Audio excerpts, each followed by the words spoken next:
Tomuchingamidzai mese pachirongwa pamhandire mukati mezuva ranhasi. Toda kutenda chose nekusangana kwataita ichi chirongwa chenyu patinodzidza bhaibheri takazorora, takadekara, tichibatsirana zvichibva mukati meshoko raMwari.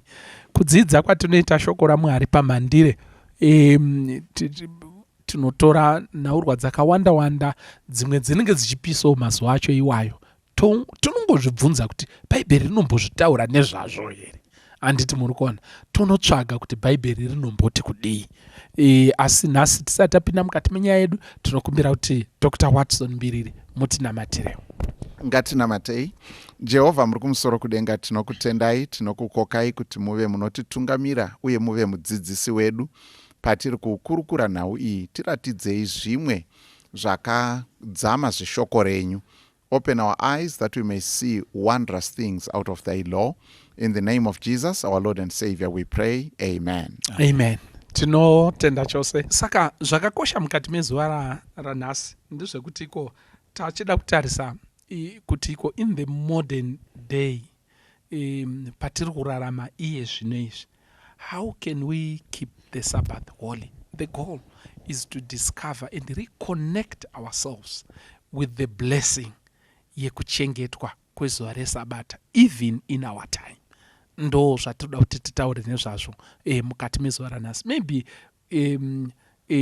zvimwe zvakati koshei ndizvekutiko mubvunzo inini wandowanzoda kutiko nditange nawo ndeyekutiko how important is this pakurarama kwatiri kuita mukati mezuva ranhasi pachikristu pakuponeswa, because chandiri kuda hangu ndichekuti ndiri kuda kuponeswa. Why is it important that we should talk about this? Dr. Watson. Zvakakosha zvikuru nekuda kwekuti sabata rakapiwa naMwari nyika ichiri nyoro ichingosikwa. Mark chapter 2 verse 27 Jesu vati sabata rakaitirwa munhu. Hapana chinhu chiri unfortunate sekuti woitirwa kana kuti wogadzirirwa chawagadzirirwa chinofanirwa kukubatsira asi wotadza kuziva kuti unochishandisa sei. So apa zvatiri kuita nhasi zvakafanira nekuti munhu atenga foni. Ukatenga foni inobva yauya nemanual inobva yakuudza kuti inomboshandiswa sei. Nekuda kwokuti vazhinji tinenge tinawo mafoni but maybe tinoshandisa 3% yecapacity yefoni, because zvimwe zvinhu zvacho hautombozvizivi. Chaunongoziva ndechekuti ndoda inodhura, iyo ndakanzwa kuti kwane imwe nyowani ndo yandakuda iyo. Asi vazhinji at the same time hatina patience dzekunyatsa kudzidza kuti chinomboshanda, what is the range or potential or chinokwanisa kundibatsira kusvika papi chinhu chandinacho ichi. Saka kune vazhinji vekutoti sabata anorichengeta akarigamuchira, rega nditi, but maybe pakuchengetwa kwaro nekuti zviri kubatsira chii anogona nga ipapapo pasina kunyatsa kujeka. Saka zvakakosha kuti titaure pamusoro penhau iyi. Ndinotenda inini kuti kana tikanzwisisa zviri seri kwekuchengetwa kwesabata nemachengeterwo acho zvinogona kutiita kuti tiwane zvikomborero zvakavigwa kana zvakapfigirwa muinstitution yesabata zvotiropafadza isu nemhuri dzedu nevana vedu tichienda mberi takaita saizvozvo. Thank you so much. Ndakambonzwa imwe mharidzo ya Pastor Cummings. Okay. Vachiti hanziko vakaudzwa nasekuru wavo nezvevarungu vakasvika shurugwi. Alright. Hanzi vakaona vanhu vari very miserable pakamushaka. Pane kahozi kari kuda kudonha, kambwo kane tubhemba twembabvu kari kutozembera kuti kakosore kuzembera nekamuti, nhunzi zvadzakaita pamusha pari kuratidza kuti panapa mumba umoka umu kana jira chaimo hamuna. Handiti muri kuona. Hanzi Mulungu akabvunza kuti chii chiri kuitika panapa. Zvanzi tiri pano ndo pamusha pedu. Hanzi kuona baba wakaendepi. Zvakanzi wakaende Joni vari kuchera goridhe. Vachiitira varungu vari kusenza kumamaini. Hanzi ndokutarisa mapfihwa matatu avanga vakaisa kahadyana kakatsemuka kwakuona kuti mapfihwa acho igold.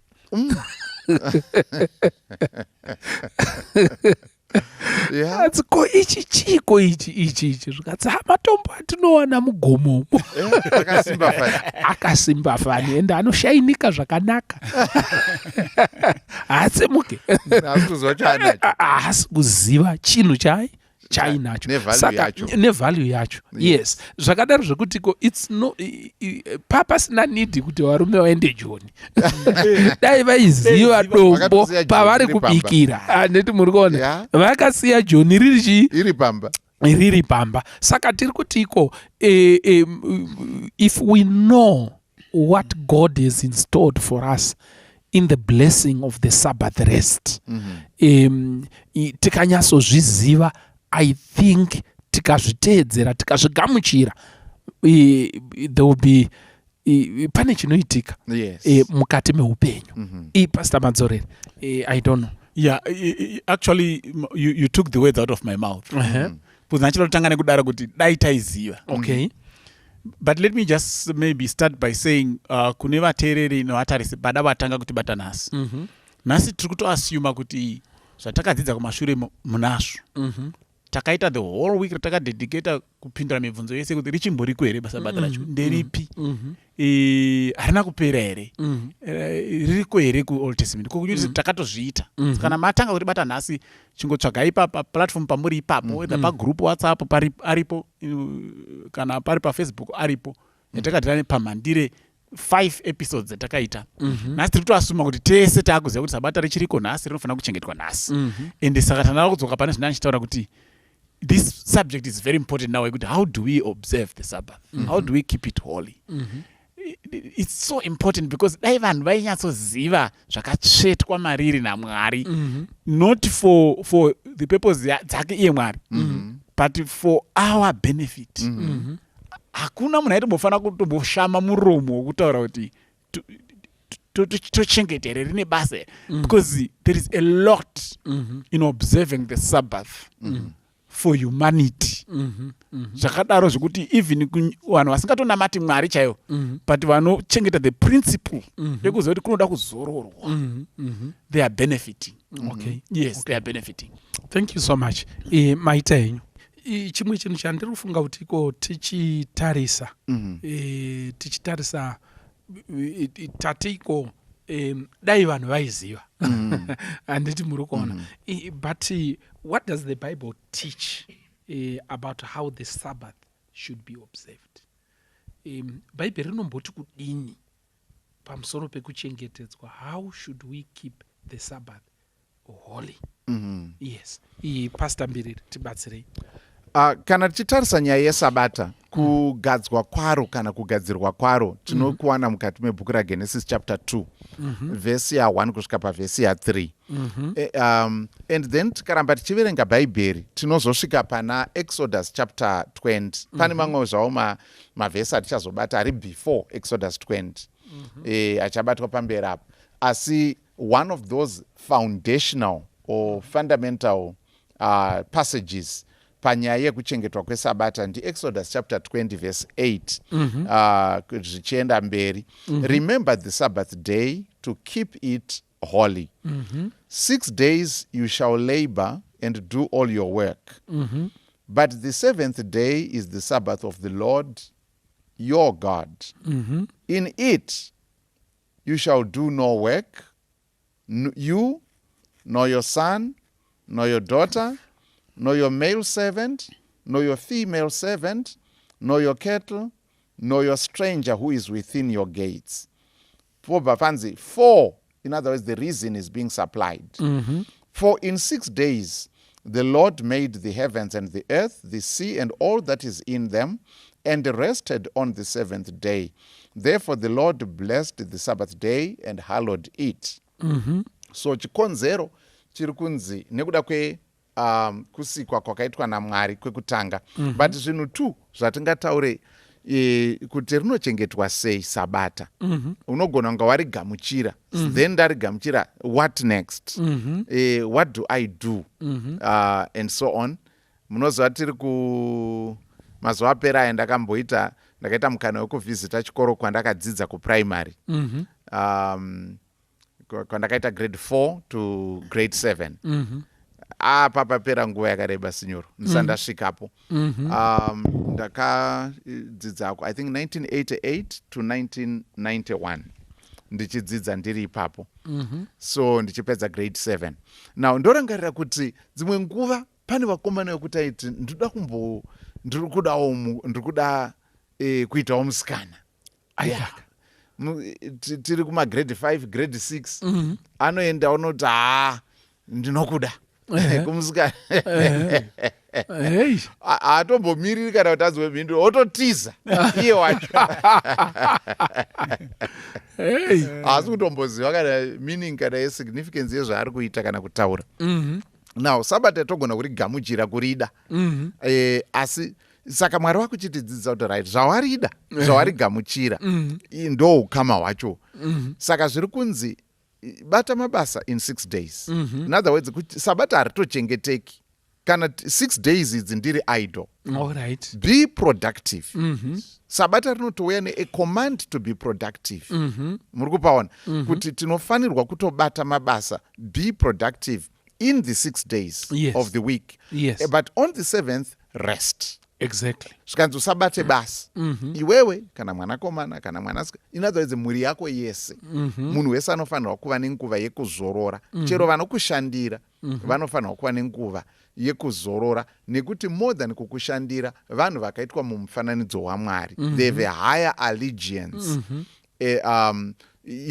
kuna Mwari. So chimwe chezvinhu zvatiri kuona number 1, the Sabbath command haingotauri chete nyaya yerest, inotaura futi nyaya yeproductivity. Be active, be productive during 6 days. On day number 7, stop, don't do any work. Saka ndo zvimwe zvezvinhu 2 tiri pekutanga zvatinoona pakuti rinochengetwa sei sabata. Hatifanira kubata mabasa nezuva irori, but 6 days hatifanira kunge takazorora in 6 days. All right. Yes. Okay. So the Sabbath command itself, chimwe chinhu chinouya chakasengwa pariri, is this clear command. Yes. Yekuti 6 days thou shalt labor. Exactly. Yes. Thou shalt never be idle. Yes. Ita mabasa ako ose. Yes. Ndinotofunga kuti iko it is inspiring us. God is also inspiring us to sit down as we start the week. Yes. And have a what to do list. Exactly. And execute it and finish it. Exactly. Exactly. Because zanzi ita mabasa ako api ese. Anditi muri kuona. Asi zuva rechinomwe. Yes. Unofanirwa kuzorora. Kuzorora. Ameno Pastor Madzorere. The concept of resting. Maybe tisati tamboenda kumwe kungonziko ayo baba imika potai muchimbowano kuzorora.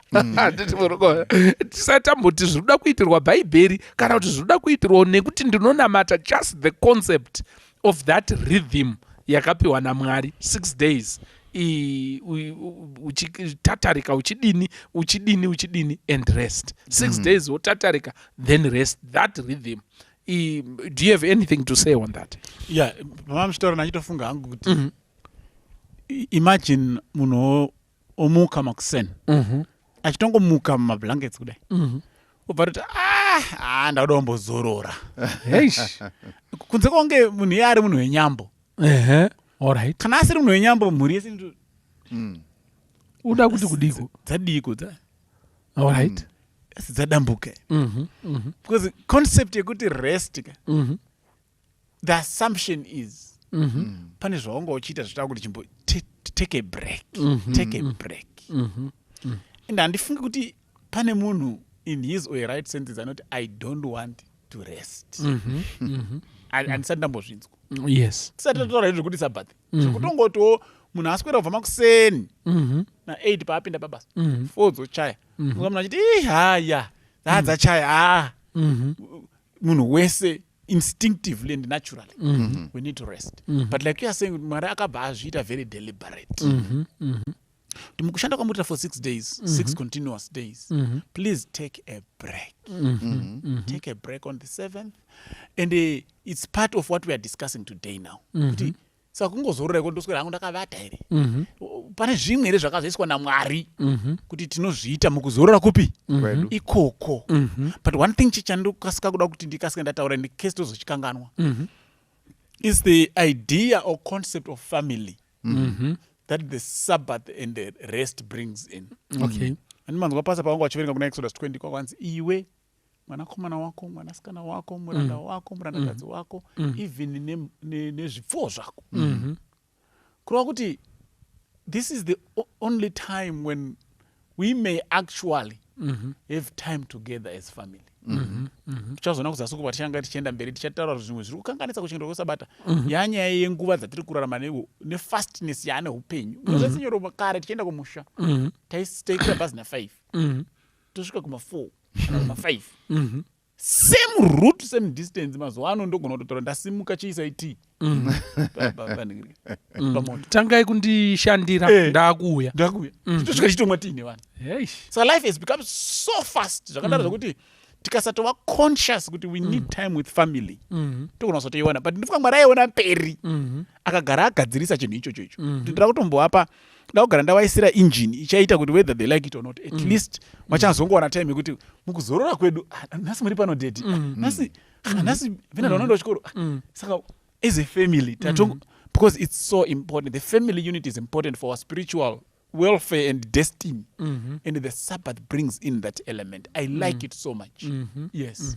Okay. Yes. I think wedzera ipapo pane wataura I think pataura nyaya yema-rhythms. Kana pachitariswa kune vanonyatsa kuongorora mashandiro anoita miviri yedu vanotaura about ma-rhythms. Pane the circadian rhythm ye-24-hour period yekuti for example pane ma-hormones anoriliswa chete tingati between 10 p.m. Kunosvika kuma2 a.m. Ndo pega paanoriliswa and anenge body iri kuassume kuti by then wakarara. Alright. Yes. Okay. Haaririswe imwe nguva chero ukazorara masikati ma-hours anofanana newanga uchifanira wakarara manheru those hormones won't be released during the day because the system yacho yakatosetwa iri around the 24-hour period. Yes. Saka iyo the circadian rhythm kune vanoita human biology kana kuti vana chiremba vanotaura nezvayo inotaurwa nezvayo nenyanzvi dzakawanda. Haina kusetwa around a 60-hour period or a 15 hours but it's around 24 hours. Dziri kubva kucreation. But pamusoro that circadian rhythm vakazonyatsoti vachitarisisa ndokubva wazoona inonzi circaseptan rhythm iri around 7 days. Iri locked to the human body and how it functions. So zvakaita sekuti the way our immune system works in a 7-day period and hormonal fluctuations are locked to 7 days. And then the 7-day healing of skin and organ recovery. Zvinhu zviri scientifically studied. These are cycles. Yeah, these are cycles. Biological. Yes, saka tine the circadian iri 24 hours of which the 24-hour period yakaiswa naMwari right at creation. Okay, the circaseptan yakaiswa futi right at creation ye7 days. So zvinhu zvinotoenda beyond maybe kungofunga kuti ichechi yakadai kuti zvinotoenda right down to your cell, the way you were wired, the way I was engineered, the way God crafted us to function in space and in time. Time yacho hainangosiwa uri murabaraba yakaiswa muzvikamu and body ichibva yaitwa fine tune to function at its optimum level within these rhythms. You know, that's why it becomes important for us to talk about how to observe the Sabbath so that we really have the maximum benefit out of these rhythms of day and week which God established. Thank you so much. Saka paribuda element, how do we keep the Sabbath? Yes. That's the question. Yes. Paribuda element ye rest and the benefits dzekuresta as we become one together with those rhythms of life that are biological and very scientific. Saka there's the issue yekuzorora. Now Leviticus chapter 23 verse 3 inoti kudii zvakare. Leviticus chapter 23 verse 3 talking about the Sabbath. Leviticus 23 verse 3, 6 days shall work be done, but the 7th day is the Sabbath of rest, a holy convocation. You shall do no work therein. It is the Sabbath of the Lord in all your dwellings. Ndafarira nyaya iri panapa. Anzi, but the 7th day is the Sabbath of rest. Anditi nyaya yerest iri kuuya futi. Anditi muri kuona. In holy convocation. He shall do no work therein.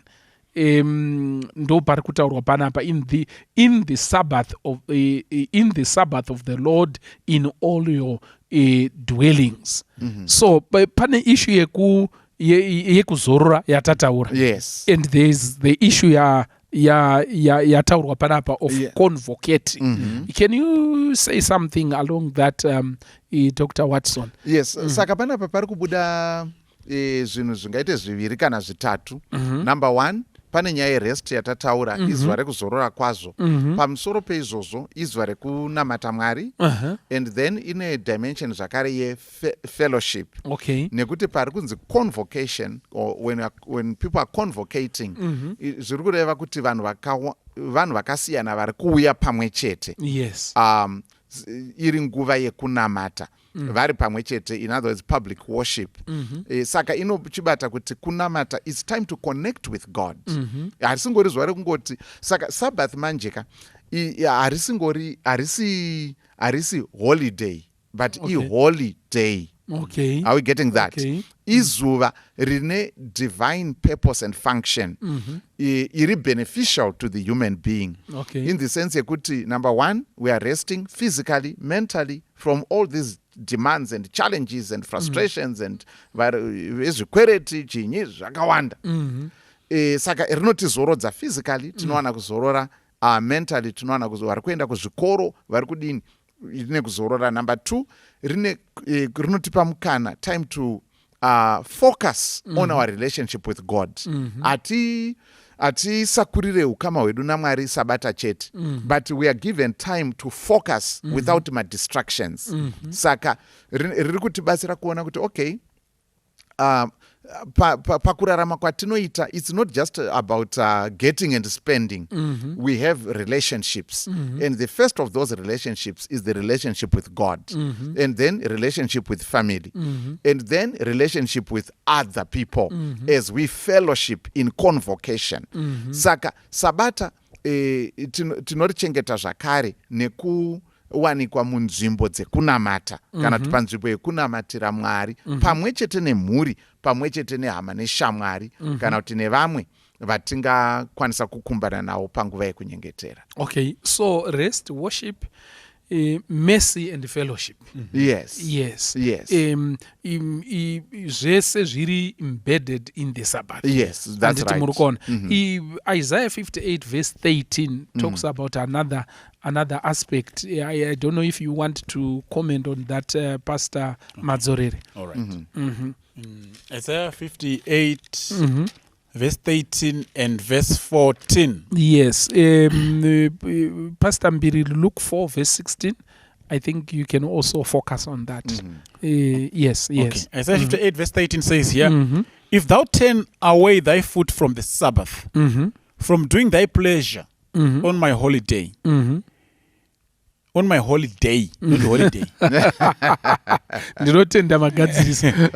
my holiday.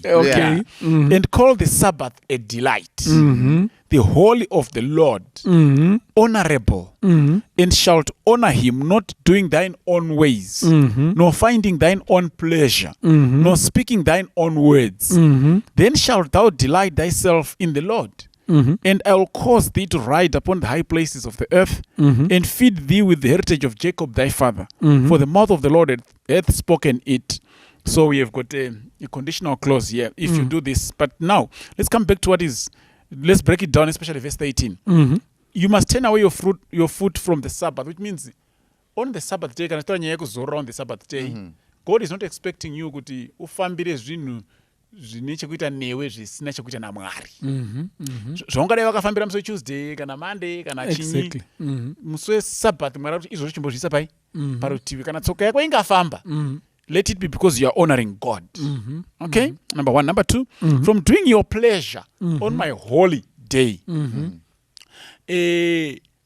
Which means zvese zvingandifadze during the week. Kana chitofadza musafunge kufadzwa zvinhu zviri negative. No. Zvekutoti kana sekuti kutoona bhora totofara toti timu yangu yadyiwa yangu yahwina uri musi weSunday kana uri musi weTuesday. Izvozvo those are pleasurable activities. Okay? Which are not sinful. But when it comes to the Sabbath now, put those aside. Okay? And you must call the Sabbath a delight. This one is very important now. In our endeavor to keep the Sabbath day holy, we also need to do some checks. Kuti zvatiri kuti ndo zvinoitwa kana kusaitwa pakuchengetedza kwedu Sabata riri dzvene. Does it remain a delight? And this one is critical. It's so important. Ndofuka tichaitaura kumberi uko patichaitaura nyaya legalism. Kuti some families, the Sabbath, Friday zuva radoka, vana votosuwa. Vototi zvatanga. Kumana rinopera rini. And havasiri vana chete mazuva ano, even nevanhu vakuru. Unototi vanenge vatori mudhi kuti dai rachingodi. But actually we should be anticipating the Sabbath. Kumana zuva rinodoka nguva yeko tipinde muSabata.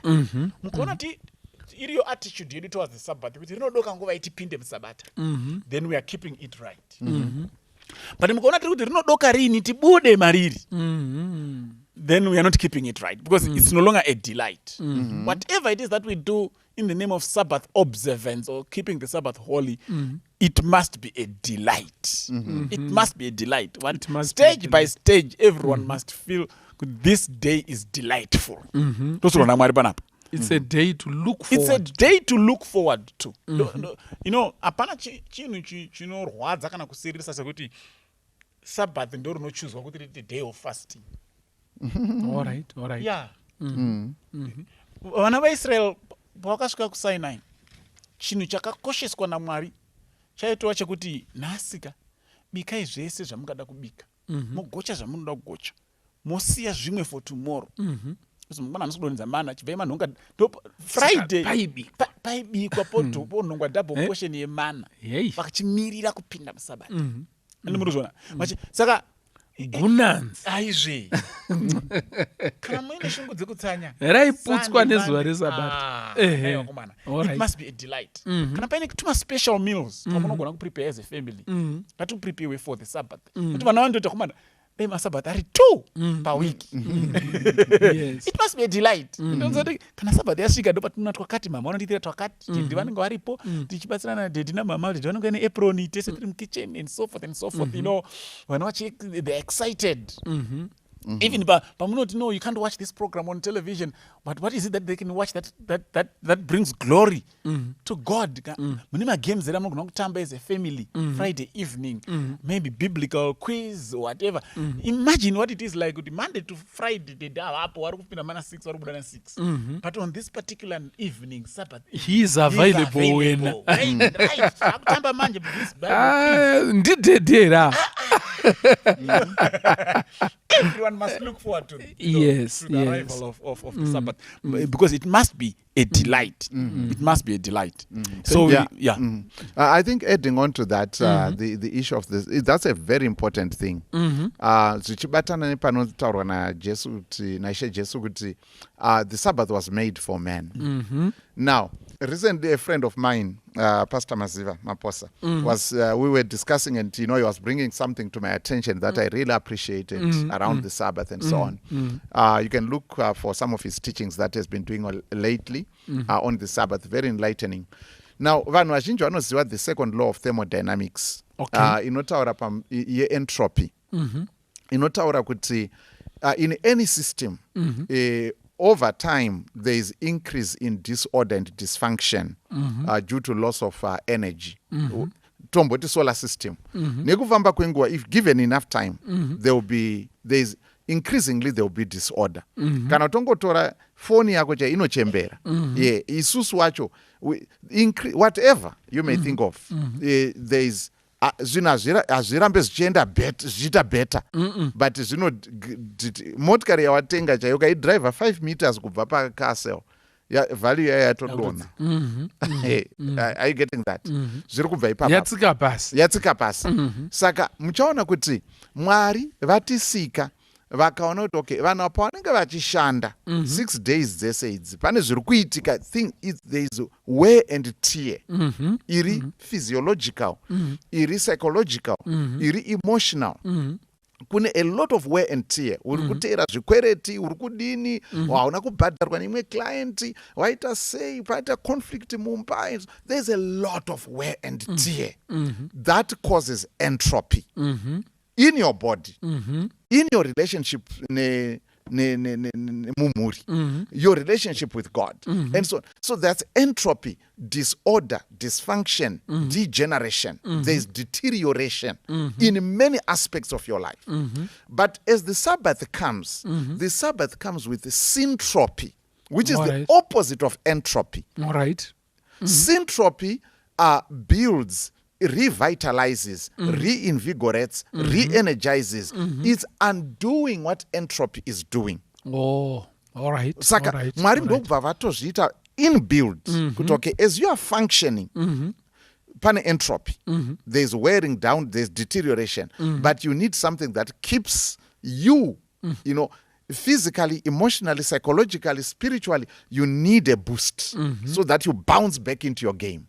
Okay, you operate in the optimum. Saka ndo pane syntropy. Saka isusu manji kana tisakakwanisa kunzwisisa kuti sabata rinochengetwa sei, we may actually end up turning it upside down until the Sabbath becomes entropic. Okay. Are we getting that? Until it becomes a burden, it wears you down instead of building you up. Okay. Ndo panozosvika manje pokuti daira chipe harisati rapere unza 3 more minutes. Munhu akabata remote.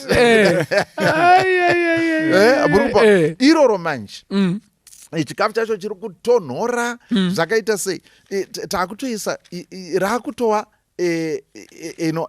entropic instead of being syntropic. Kana Jesu ari kuti the Sabbath was made for man. He's looking at the syntropic aspect. All right. But it's there to revitalize, to re-energize, reinvigorate, recalibrate, reorient, refurbish, regenerate. That's the purpose. Because there's a lot of wear and tear in the course of the week. But you need this panacea so that you come back. Because kana uri kungoenda chete energy inopera zvokuti Monday so usina kumbozorora during the rest of unotanga kunzwa kuti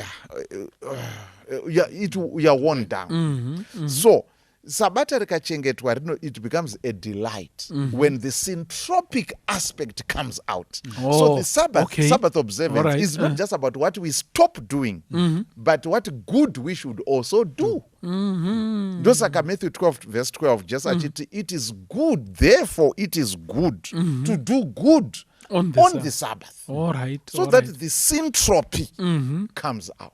All right. Otherwise it will be entropy. And we can actually make the Sabbath entropic. Zvakanga zvakutwa neMafarisi. Zvototi chero vanorwara siyai vakadaro. Tozodhila nawo Sabata rapera. That is now kana vane nzara, that is now zvokuti vanhu vakutorizeza.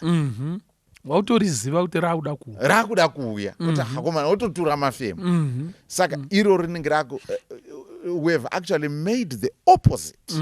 Ratova entropic instead of being syntropic. Yes. This is deep. Thank you so much. Saka pane chinhu chatiri kuona panapa kuti to keep the Sabbath we don't need to to ignore the issue of rest. And we don't need to ignore that.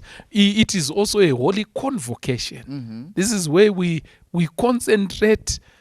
Mwari achiti uya pano ndikutanhaura taisiti tikaenda kwambuya zvonzi iwewe zvisasa izvo kutorwa chikomo zvonzi ichi mbuya wangu waita sekunge mainhongwa kana vangosvika pauri handiti muri kuona.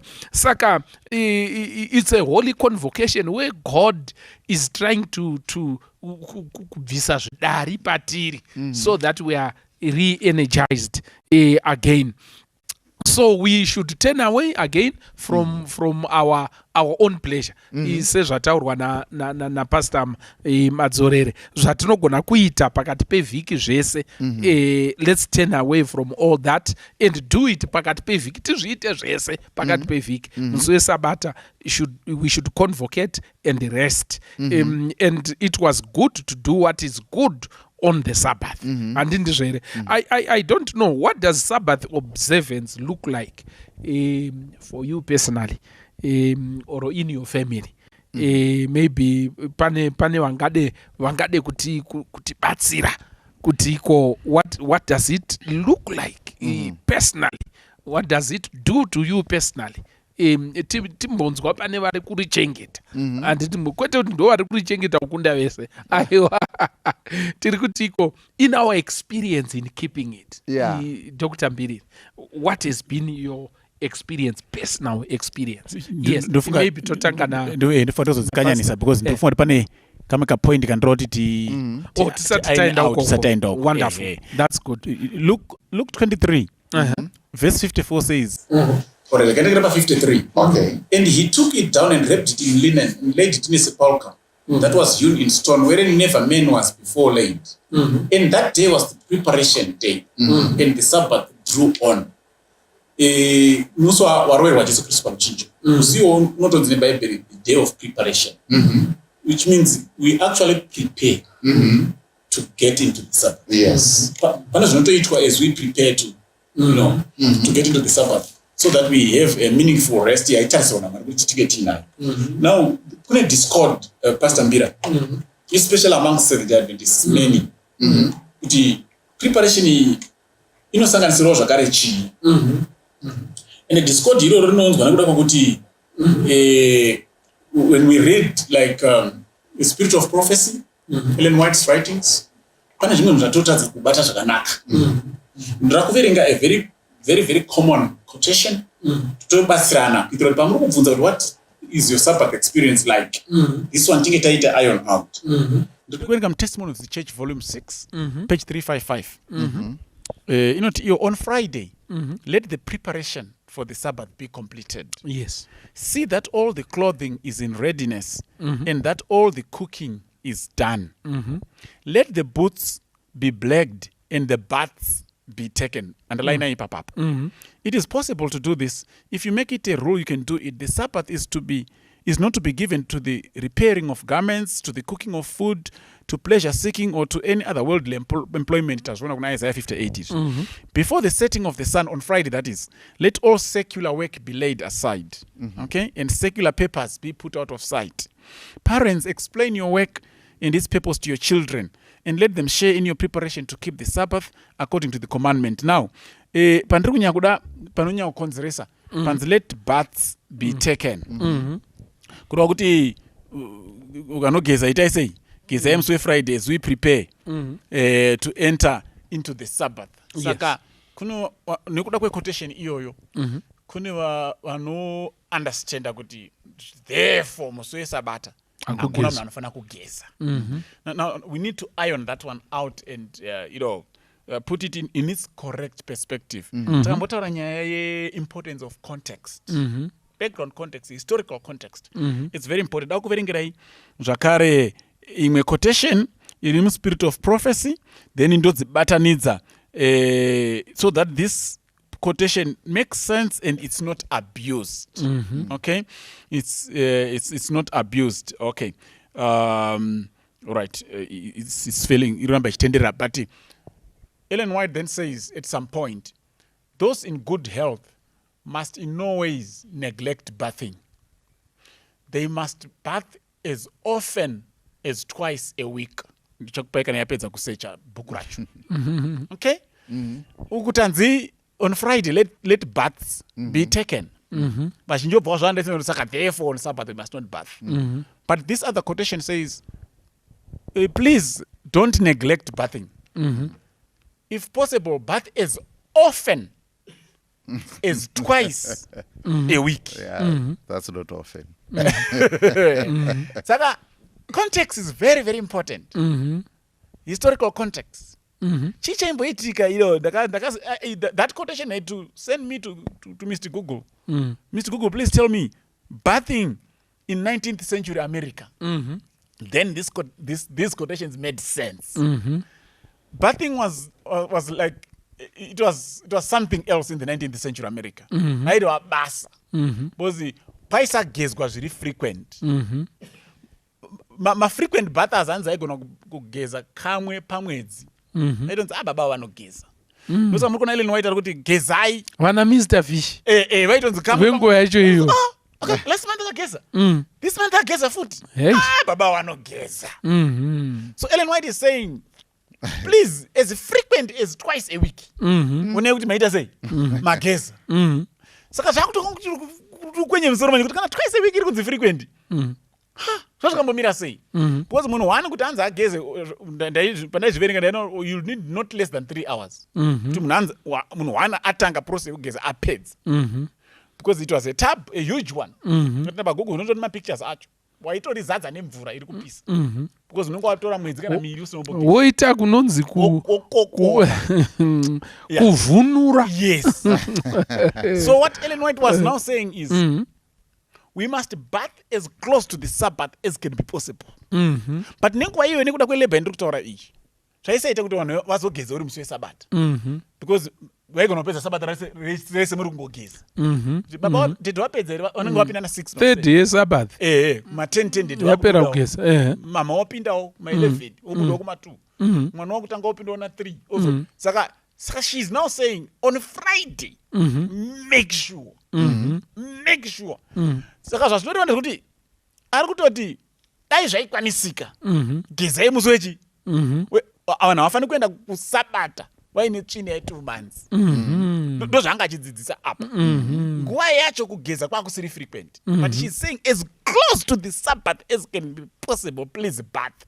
But they couldn't do it on a Sabbath because raipera vari kugeza. Saka nhasi unongo kuti unongovhura shawa kudai. Yotobuda. Wotoisa bubble bath. Wotobuda. Akamuka Ellen White akaona vanhu vasiri kugeza musi weSabata. She'll be shocked. Ndofana bva atongofa futi. Zvareruka so ndopandakasvitsa vanhu. Saka quotation iyi musaishandise kuti hakugezwi musi weSabata. Inotoshanda kuti kunogezwa musi weSabata. This day must be a delight. Munhu wese ngaanzwa ari fresh, ari aine confidence dzekunogara nomwe munhu padhuze naye akakwesha mazino kuti tauda kuimba muhimwe as congregation but ndiri kutotya kuti Sabata hakukweshwi mazino kana kwakambonza kugezwa uko kuzoti kukwesha. Animozona. So we must be as clean as can be possible on the Sabbath day. It has to be a delight. Musafile kuti it's a burden. Yes. Thank you so much. Yes. That, I think almost zviri kuita echo Mwari vachitaura naMoses, I think Exodus chapter 19 kuti vakuda kupa mitemo ine 10. Vanototi vanhu ngavaite 3 days dzekumbogeza nekukwesha manga. Handingataure netsvina kuina. Handingataure nevanhu vane shene yakada izvi iri kusvika mukano. Saka vanhu vakanzi ngavaite nguva yekumbokupai madays. Ende munokwesha manga. Yekunogeza. Exactly. Saka maybe tisatapinda pamapersonal experiences. Ndofunga kuti Exodus chapter 16 ndo imwe zvakare yakakosha. Exodus 16 inotsanangura pamusoro pekudonha kwemana. Chikafu chaipiwa uku ndokudya kwengirosi chaiko chaiko manjuka. Ndosapatina chaiye. Kudya kwengirosi chaiko chaiko. Kwaipiwa kuvana veIsraeri. Saka ende chaipiwa zvine zvakarongeka. 6 days any day unogona kumukira uchinonhonga.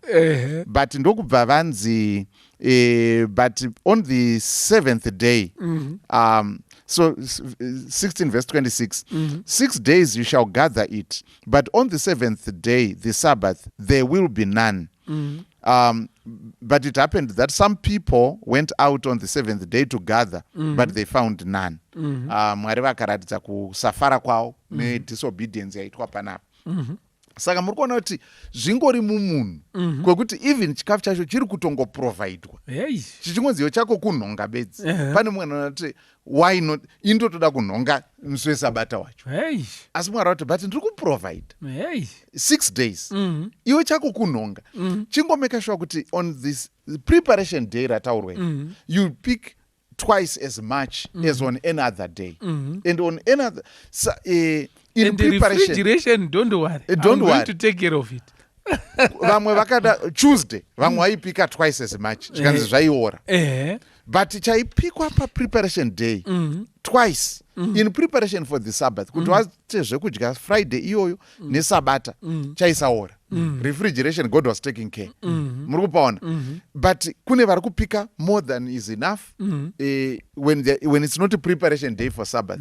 Kune vari kuenda on the Sabbath. Zvingori muhuman nature yekuti zvataurwa naMwari munhu ari kuda kuenda opposite. Mwari kuti 6 days labor, 7th rest. Munhu anoti no, why not irori racho futi.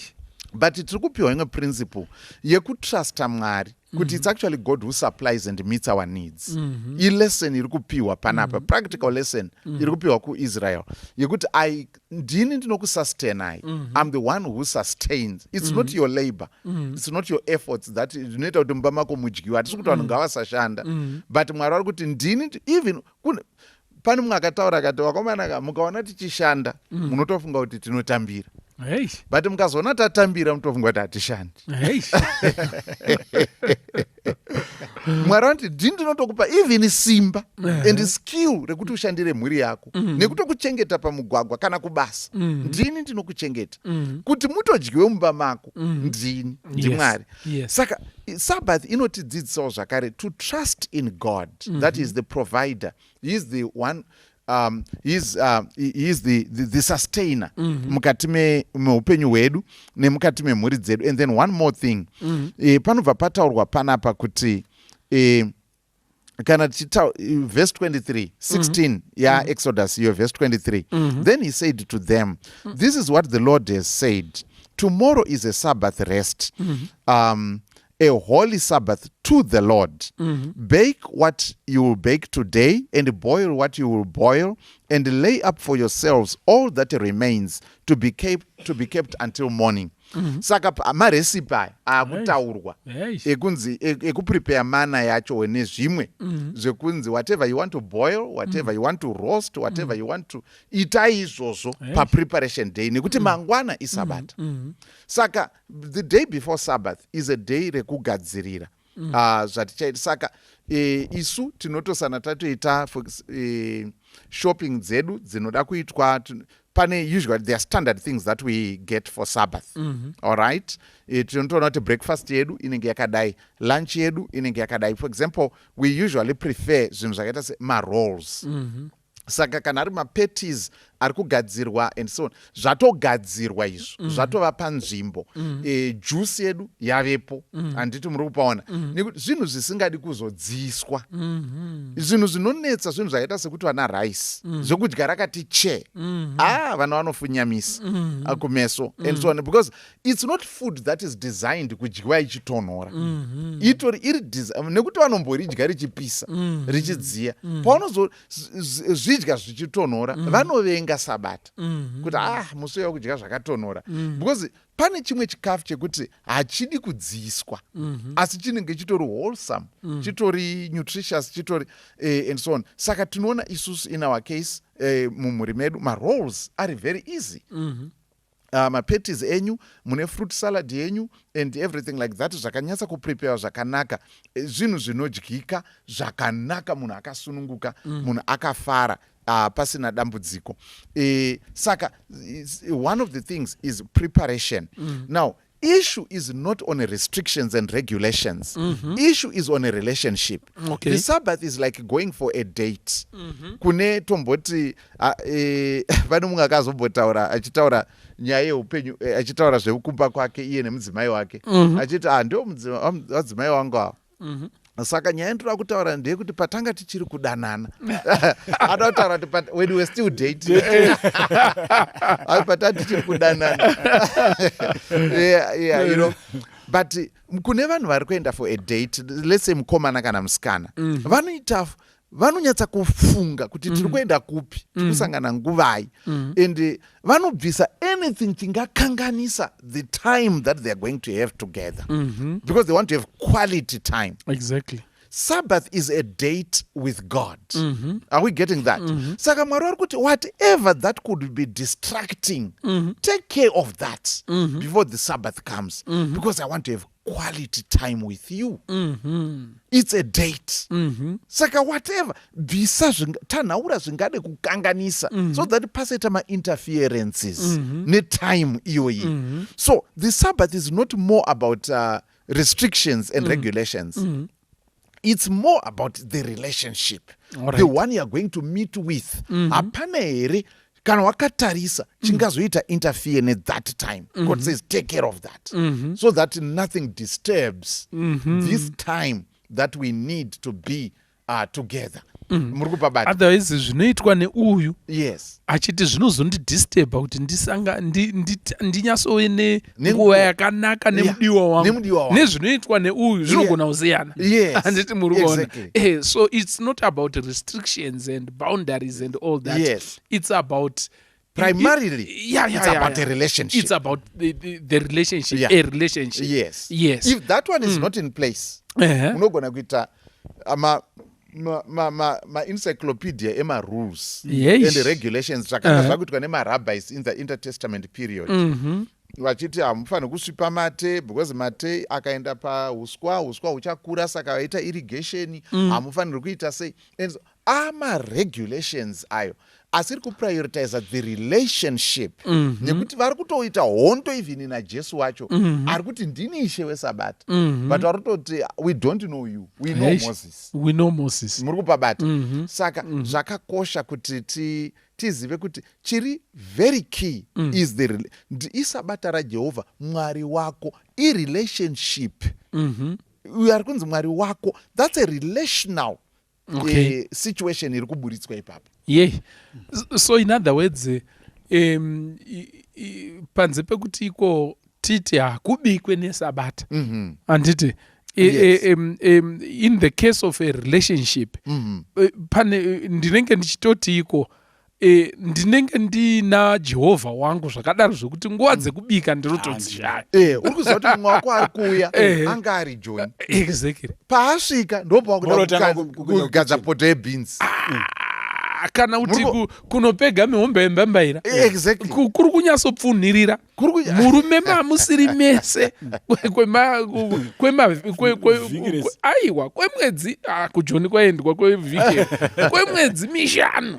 Anditi maiyeyo ndiri kuuyako musi weSondo.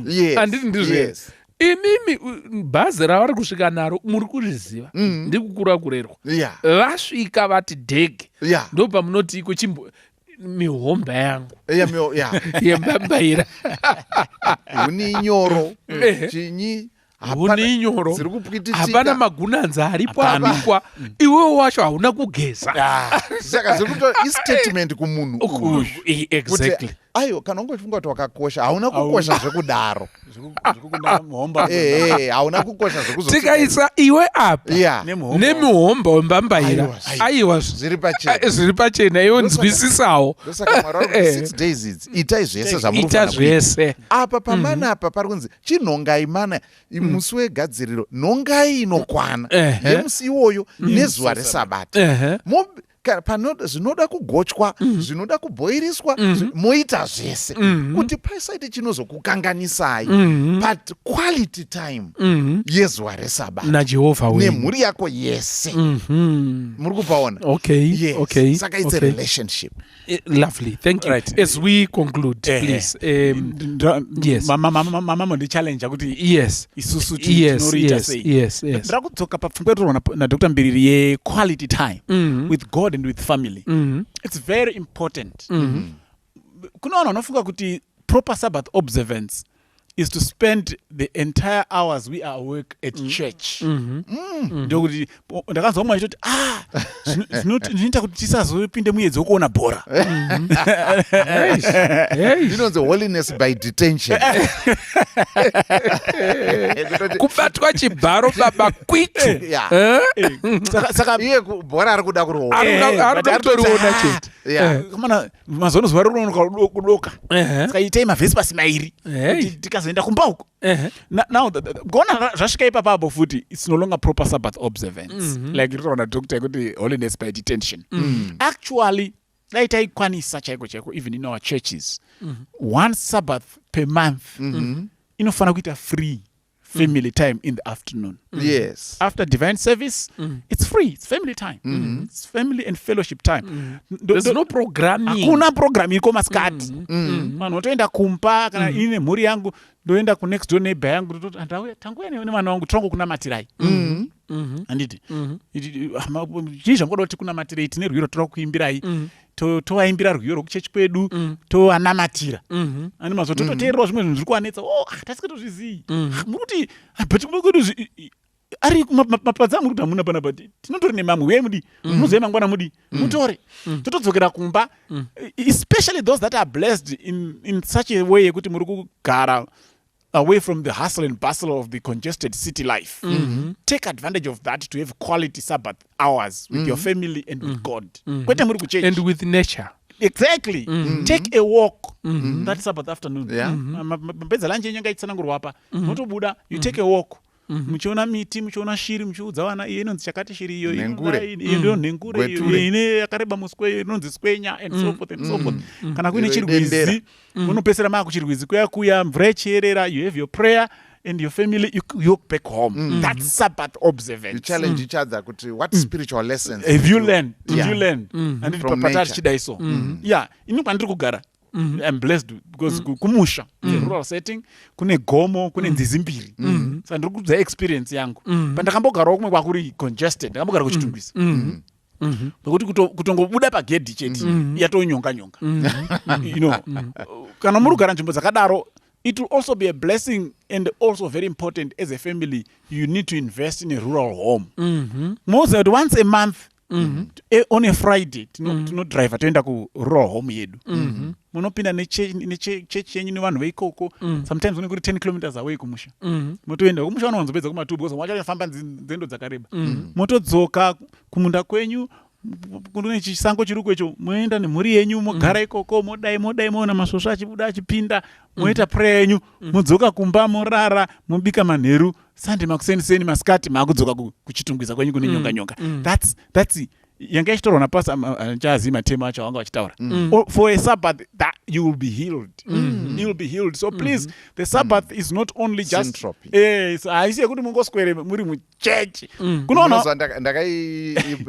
ndiri pastor kune rimwe district ndobva ndati maelders ngatimboitei exactly zvamuri kutaura izvi rimwe maprogram edu anenge ari kuwandisa pavanhu well musangano tine madepartments akawanda each department tikudawo slot tikudawo date but kati I think ngatimbonyatsoisa musoro pamwe chete sabata vanhu vasarukutike naro rinofanira kuva chikomborero rive zuva riri kuzorora kwazvo sometimes people are worn out by the end of the Sabbath muri kupabata munhu anenge kana kutaura nevanhu achatodi aneta muri kupa of which is supposed to be the opposite. Saka iri manjeri is entropic. Arisiri kuita the syntropic function. Muchaona kuti maJuda, for example, the times that I've been in Jerusalem, in Israel, vano makusen in fact Sabbath observance inotanga necelebration inoitwa paWestern Wall kune vari muJerusalem. Inoitwa kunofarwa to welcome the Sabbath. My goodness. My goodness. Kugamuchira, kupembera. Rasvika Sabata tapinda. Takuzorora. There's such joy. Vachibva ipapo vanoenda mumwe nemumwe kumba kwake. Kunenge kuine candle lit dinner. Muri kubabata. And do time yavanoinvita visitors vakaita sesu uyai. Mune here kwekuenda kwekunogamuchira Sabata. Uyai. Muri kuona mupinda vanenge vakagadzirira everything, magunanzi ese ari in place. Uchibwaribwa neusokotombwe. Saka anoitanga nekunamatira vana kana aine vana one kwete zvemass production achiisa maoko pamusoro kuti ropafadzai mwana wangu. MaSabbath blessings apedza anozotora mudzimai wake omuti gara pano palepap wotarisa kuti during the week pane here patakakanganisirana and so on. Kana vari vanochema vochema, voregererana vodini vombundirana, then murume onamatira achipronounce a blessing pamudzimai wake. Muri kupabata. Saka zviri kurevitalize even their marital relationship. Zviri kuita nekuti during the week pane entropy yaitika. The Sabbath comes as syntropy. Riri kuita fight against this. Zvokuti ndofunga Mwari vachitibatsira tarichengeta in the syntropic sense. Maextramarital anogona kuita mashoma kune vanorichengeta chaizvo nenzira yaro. Kuti vana taita mastreet kids, madivorce rates azvinogona kutoderera zvokudaro tichichengeta nenzira inotaurwa kana kuti inotarisirwa. And then munoona kuti kuri kwedu Sabbath, Friday evening, the best meal of the week is on Sabbath, Friday evening. To welcome the Sabbath. That's when we have the best meal of the week. Nekuti Sabata rasvika, tapinda. Ndopan aiwa vanoshereketa mai. Panogadzirwa zvokuti it's a culture yatinayo semhuri and so on. And then of course kuenda kuchechi neSabata tichinamata nevamwe, then maskati lunch yedu iripo and so on. Whenever possible I try to make sure kuti Sabbath afternoon it's time to rest. Unless schedule isiri kutendera.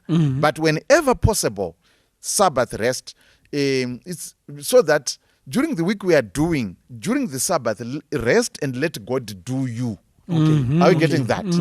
Rest and let go. Pano ngokuti awatombopi Mwari wacho mukana. Very busy throughout.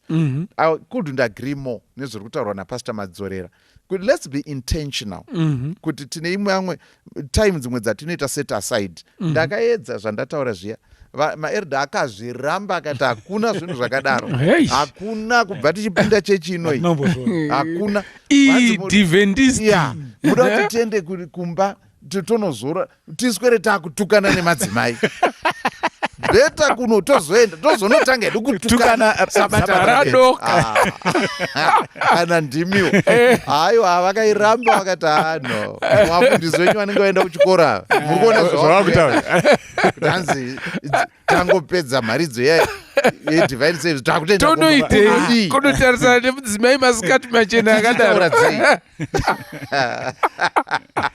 And yet the Sabbath there's so much to do with the family. Exactly. But munhu ari kuti aiwa kuchechi ndinofana ndidhiteinei kusvika rapera tozotanga hondo dzedu kana rapera. Alright. Tatorasa purpose yayo. Toda kutenda chose. Let's not lose the flavor that God embedded on the Sabbath. The blessings that tinowana through coming together as a family. Yes. The blessings tinowana, that rejuvenation inowanikwa by resting. Saka mukaona sabata richikugujunura mabhaudi you need to revisit. The Sabbath is supposed to rejuvenate us. Kunzwa kuti tazorora. Do everything that you can for the Sabbath to be like that. You were doing all the week, throughout the week, and let God do you on Sabbath. Anditi muri kuona zvakakosha izvozvo. Come together to convocate, not your own pleasure.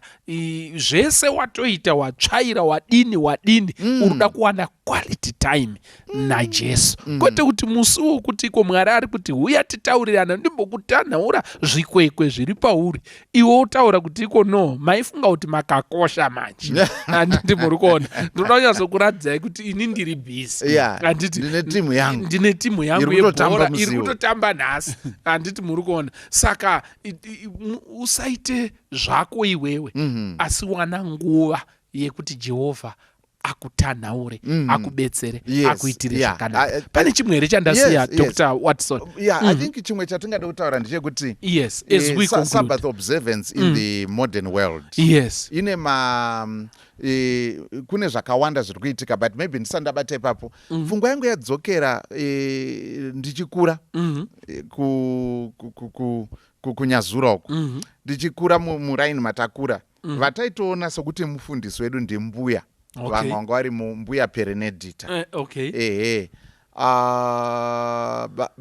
Baba vasekuru vangu vanga vaine madzimai matatu. Saka ava ndo vamwe vacho. Kwaiti mbuya waRusia, mbuya Perenedita nambuya Mata, ndokuti Martha. Indabva muimba ina mbuya Mata iyi.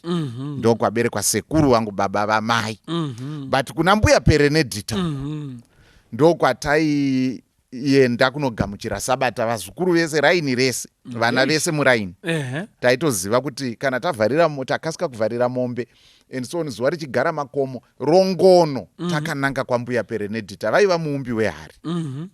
Maisvika vatogadzira, vagara pachivanze, mudonzo wavo uri papa, vari parupasa, and so on. Vanhu ndiri kutaura, someone born sometime in the 1800s. Yes, vanhu vakazvarwa in the 1800s. Vanhu ndiri kutaura ivo nambuya Mata ndo vanhu vandonyatsoziva kuti vakabva mu19th century wandakaona inini. Okay, so vaitosvika vatsvaira chivanze chavo zvese, even madota pachoto chavabikira anenge abviswa. Hapasina kana madota. Saka kwanzi kunogamuchira Sabata. I think there's something that we have kind of like lost somehow, somewhere. Sabata rainogamuchirwa, Sabata rainovharirwa. Are you getting that? I still remember that very well. And then my major challenges anouya one our globalized world anosanganisira kuti tane ma 24/7 economies ariko, and then issues the technology and social media. Technology, because unenge utoimba ushandisa phone yako, book iri mufoni, ndo panongoti message yekubank, wakutomboda kuona kuti credit yaitika apa kana debit. Muri kuona nekuda kwetechnology and so on, kuvana vedu zvinogona kuvabata zvakare pfungwa dzavo zvokuti vanogona kutosvotwa neSabata, because haakutadza kuona Bunny and Friends, haakutadza kuona Peppa Pig, or whatever it is. Nekuda kwaizvozvo izvi, kana kuti vanhu vatongori engrossed mutechnology izvo, secular entertainment, kune machampionship ka matimu anotamba, munhu anotadza kugadzikana muchechi kana kuti zuva reSabata, because timu yake iri kudini, iri kutamba. Mumwe munhu hadzoki kuchechi kana vanhu vari kudzoka masikati, nekuti timu yake iri kudini, munambozozvitarisa. Kwamunopindira munogona kuona kuti pano kutoti unotoziva kuti kana timu iri kutamba, uyo kumuona kwacho kunotonetsa. Masocial economic realities ekuti vanhu vari kujingirisa, tiri kuedza kuti zvibatane, nekuda kwokuti we are putting in more hours trying to make ends meet.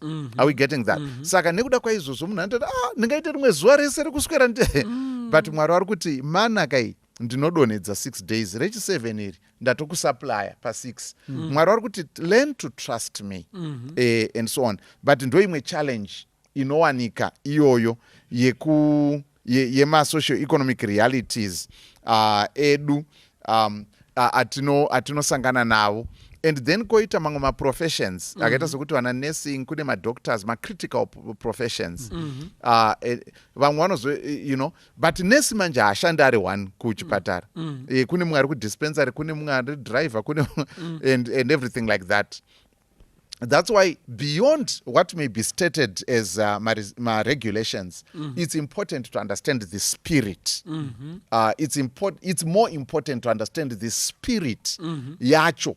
Vamwe vanonga vatona sokuti but hawatopukunyuka ka vatowana mukana and so on. But Mwari ari kuti I want to do you. Are you getting that? And your family. So ndichimwe chezvinhu, the modern economy and the way it's configured, inouya nezvimwe zvinoita sekuti militate, and yet that's when we need the Sabbath even more than ever. In such a world, in such economies, that's when, if ever we needed the Sabbath, we need it more in this kind of environment and in this kind of situation. Thank you so much. Zvinhu zvakawanda zviri kurwisana nekuti pasazororwe. Ina chida kutotaura kuti iko even those vari ma-critical services yes. Muri kuona mungave vana nachiremba nanani and all that. Ndiri kufunga kuti iko hazvina mhosva. You are saving lives. And but pane vamwe vanobva vatozonyatso relaxa zvakadaro zvekuti iko they forget themselves while saving people. And the guilt is somehow like lifted from their hearts. Kuti I'm saving people and maybe pamberi paMwari hapana chinhu chandiri kuita chakaita sei chakaipa. But you be carried away by that freedom to the extent yekuti iwewo pache zvako you are missing out on your blessing. Yes, you are missing out on your blessing. You are saving people, but God needs to save you. Exactly. Saka chamunofanira kunzwisisa ndechekuti iko zvaunopa kuna Mwari ka should never interfere with what God wants to do to you, wants to give you also. Wants to do for you. Anditi muri kuona saka pane vamwe vanoti vakapa mari kuna Jehovha vanotofunga kuti iko it has taken care of everything. But pane pamwe panonzi naJehovha ka nhasi handisi kumboda mari, handisi kuda, I don't want the fat of rams today. Ndiri kuda iwewe wacho. Handiti muri kuona today no mari I know kuti iri important. Service I know kuti iri important. Yes. But today I don't want you to save me. Kuti uende uchinobetsera kundiitira basa. Ndirimboda iwewe wacho.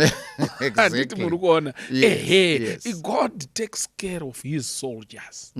Handiti muri kuona. Haangotume vanhu kuti kuendai kuhondo ongosiya zvakadaro. Pane paanomboti imi masoja angu chimbouyai ndikuonei. How are you faring? Handiti. So even if you are in critical services, be careful. Don't be carried away. Have time to rejuvenate and enjoy the blessings of the Sabbath. Amen. Yes. Amen. Thank you so much. I think let's conclude. Dr. Watson, do you still have anything so that we pray before we say we will call it a day? Ndofunga kuti zvakakosha kuti titsvage instead of ma-don'ts ngatimbonyanya kuemphasizewo ma-do's. Ezvi zvatinokwanisa zvatinofanirwa kuita to make the Sabbath a delight. Are we getting that? Zvinototsvaka kuti tinyatsa kudzidza zvakanaka pamusoro pekunaka kwesabata. I think imwe do yataurwa iyi. Yes. Ameno imbozvibai nemhuri. Yes, exactly. Bonofurwa muri papo pakarwizako. Exactly. Making it the Sabbath a delight. Make it a delight. Yes. Vamwe vari kuti imwe do yandaona yamabata ndeyekuti maybe pakurigamuchira. Let it be.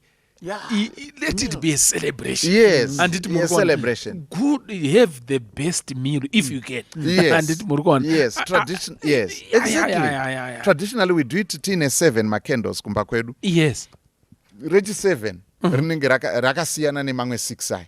Saka patinotungidza each of the candles tinoita kutaura kuti paday 1 rekusika Mwari vakaitei.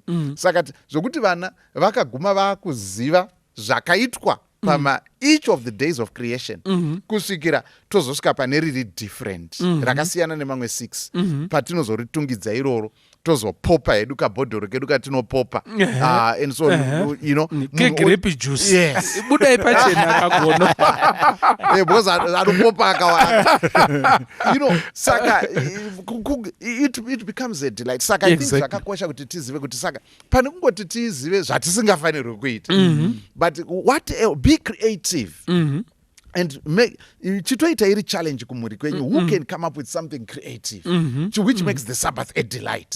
Saka ngatimboita Sabbath delight challenge muri kupabata takakumbonzwa kuma-viewers kuti imi kwenyu muri kuita sei the Sabbath delight challenge anditi muri kuona making the Sabbath a delight.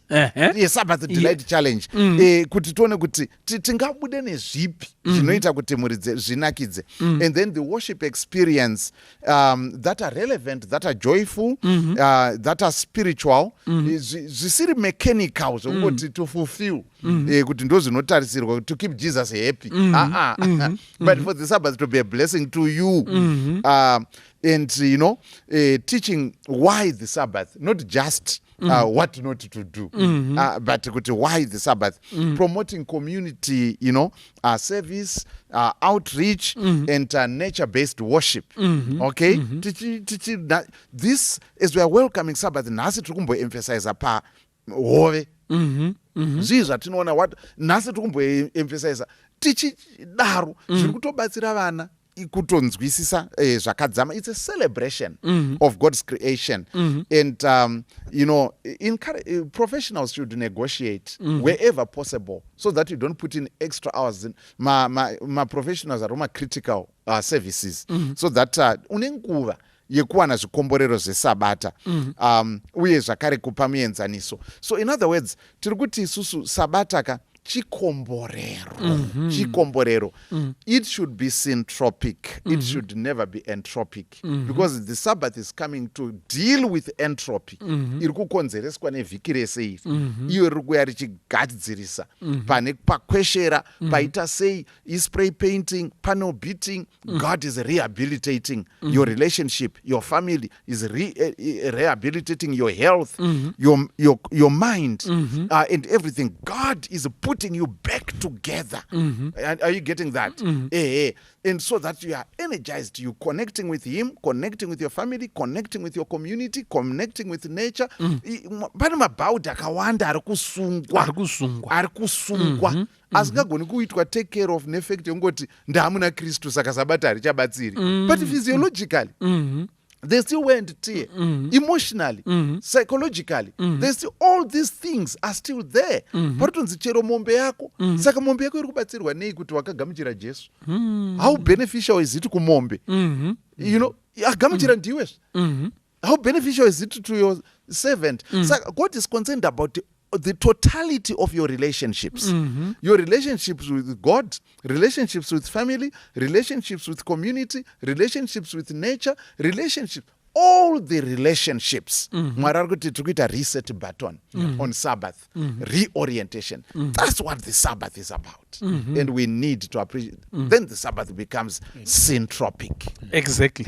Ndakanakidzwa inini pandakatiko kune we are very much of friends kune mukomana ari kupa plot pedu and he's doing quite some good work. May God bless him.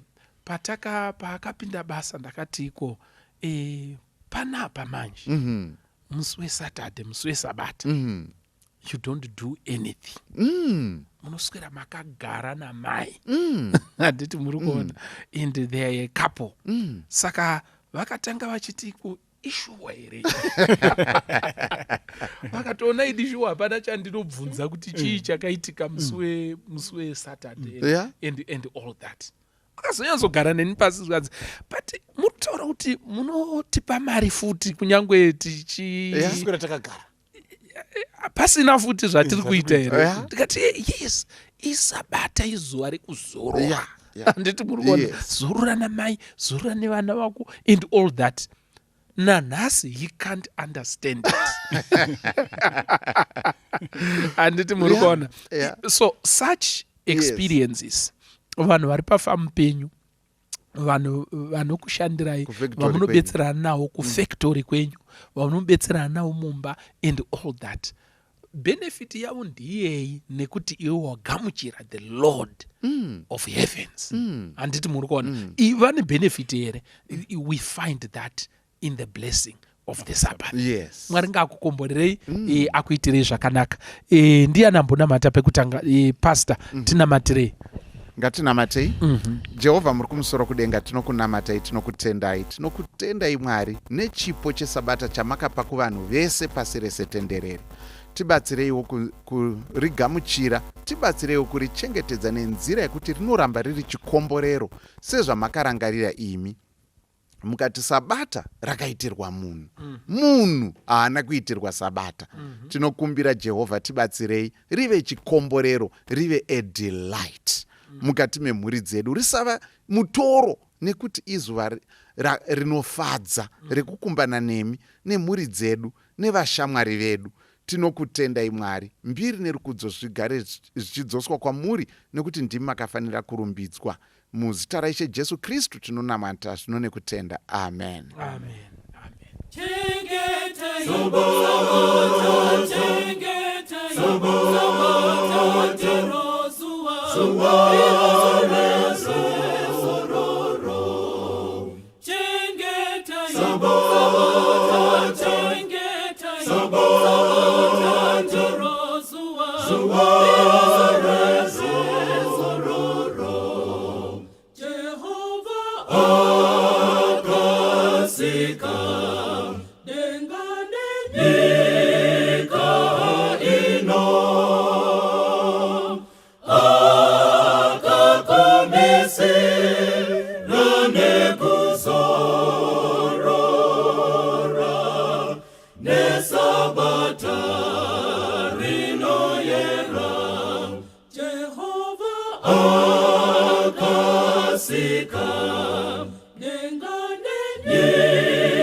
Muno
See